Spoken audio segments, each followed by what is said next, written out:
தஞ்சை அரவக்குறிச்சியில் தேர்தல் தள்ளி வைத்ததற்கு திமுக தலைவர் கருணாநிதி கண்டனம் தெரிவித்துள்ளார்.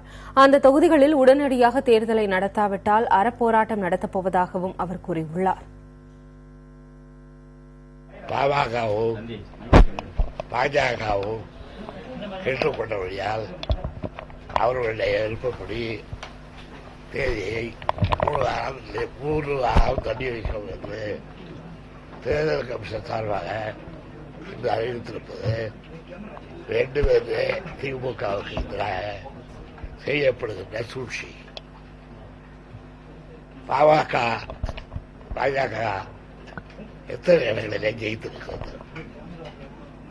அவர்கள் சொன்னார்கள் என்பதற்காக தேதியை தள்ளி வைப்பது ரெண்டு பேருமே திட்டமிட்டு செய்யப்படுகிற சதி.